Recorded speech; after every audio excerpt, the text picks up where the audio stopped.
In a bid to protect public health in the Gambia, the National Environment Agency (NEA) and stakeholders have validated the National Asbestos report on Thursday. The report comes following the implementation of a project titled Institutional Capacity Building for the implementation of the multilateral agreements in the Gambia.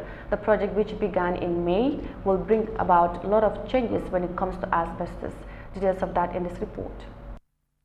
A recent assessment conducted by stakeholders revealed that the tiny West African nation has a high concentration of asbestos and materials containing asbestos.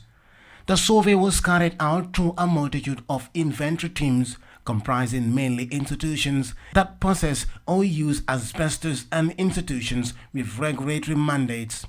The exercise was designed to be conducted across the 7 administrative regions. During the study, a total of 320 facilities, public, private, academic, and private homes were inspected and verified to have contained asbestos cement roofs. Against this backdrop, different stakeholders and experts gathered to validate the report and also make recommendations on how to get rid of the mineral to promote public safety. Bai Ibuge is the Program Officer for Chemicals and Pesticides at the National Environment Agency. With regards to this inventory, because we've known that asbestos have been in the country for quite a long time, but at what quantity is available was not known. So that is why we come up with this inventory, so that we would know exactly, you wouldn't know the exact amounts, but you would have an estimated amount of how many or how much of asbestos is available in this country, and that can be used as a yardstick for decision making. You know, when you have to make decisions, you have to be evidence based. Globally, experts have agreed that the inhalation of asbestos could pose serious health hazards to the public, including lung cancer and other serious health hazards. With all these health risks attached to asbestos, the country still imports the mineral. Experts say the outcome of this inventory would be used as a baseline to justify the development of a national asbestos policy as well as regulation to control its usage across the country. Dauda Baji is the Deputy Executive Director of the National Environment Agency. Baji called for concerted efforts to safeguard the public health of the tiny West African nation.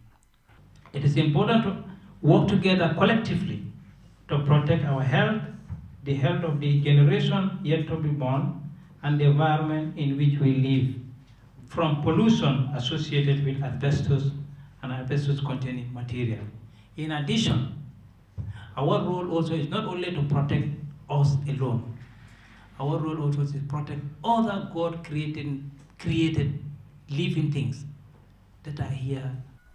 The inventory shows that the use of all asbestos cement seeds recovered from dilapidated structures to fence gardens and homes is rampant across the Smiling Coast nation. Some Gambian experts believe that the chronic health implication associated with asbestos when airborne should be the driving force to have a safety management plan at a national level. Cumulatively, a total of 63,531.5 roofing sheets was accumulated from public buildings, schools, markets, office buildings, hospitals, and private homes throughout the country. Stakeholders have identified land for the disposal of asbestos. The asbestos collected from different parts of the country will be disposed at the site. Lamin MF Fati represented the Mansa Conco Area Council. Fati expressed concern about the disposal of the asbestos in his region. We have a lot of asbestos around the country, and now it is a cause for concern even for us. I don't know whether we can be able to accommodate all the asbestos that are going to be collected, because we have started with NAWEC, and maybe the central bank and other institutions have started bringing their asbestos to LRR for bearing. So, and then the trend will continue.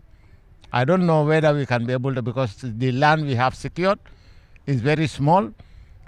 The inventory report reveals that a significant proportion of the materials are in installations under the jurisdiction of the public sector, ranging from schools, hospitals, and agricultural warehouses. Stakeholders recommended a swift intervention of the government to address the situation. Osman Jatta, Eyeafrica News.